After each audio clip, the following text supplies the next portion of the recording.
दोस्तों पिछले दिनों वित्त मंत्रालय द्वारा घोषणा की गई जिसके तहत जीएसटी यानी goods and services tax network अब PMLA provision of money laundering act के तहत आएगा। मतलब ये हुआ कि जीएसटी चोरी करने वाले के मामलों की जांच अब मनी लॉन्ड्रिंग वाले एक्ट के तहत होगी जिसका इस्तेमाल ईडी करती है।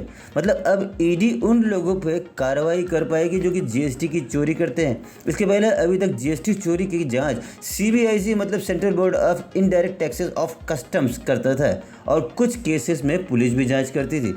पर इस नोटिफिकेशन के बाद ईडी या एफआईयू मतलब जीएसटी संबंधित कोई भी जानकारी अपने पास लोगों से मांग सकेगी।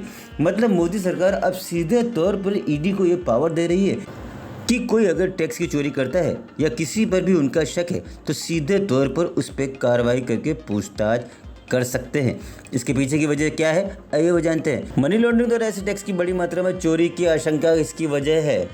साथ ही टैक्स चोरी करने वालों पर तेज़ी से एक्शन हो पाएगा और ईडी के रहने से टैक्स की रिकवरी भी तेज़ी से हो सकेगी और साथ ही साथ टैक्स चोरी करने वाले भगोड़े पर भी कड़ी नज़र रखी जा सकेगी और ईडी के कड़े नियमों की वजह से टैक्स चोरी करने वाले 10 बार सोचेंगे और टैक्स चोरी से बचेंगे। साथ ही सरकार टैक्स द्वारा रिकवर पैसे से उनको विकास कार्यों में इस्तेमाल कर सकेगी। इन नियमों से मनी लॉन्ड्रिंग और दूसरे रास्तों से जो भी टैक्स की चोरी होती है उन पे रोक लगाई जा सकेगी।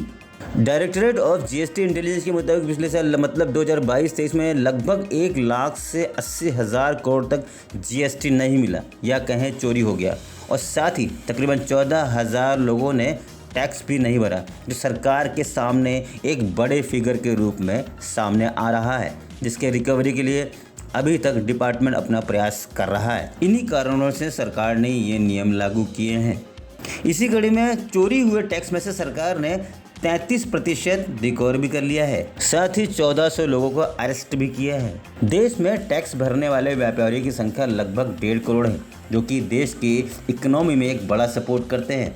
सरकार के इस कदम के बारे में आपका क्या कहना है कमेंट बॉक्स में लिख के ज़रूर बताएं और वीडियो अगर पसंद आई तो शेयर करें, सब्सक्राइब करें और लाइक करना ना भूलें। चलिए मुझे दीजिए इजाज़त। जय हिंद।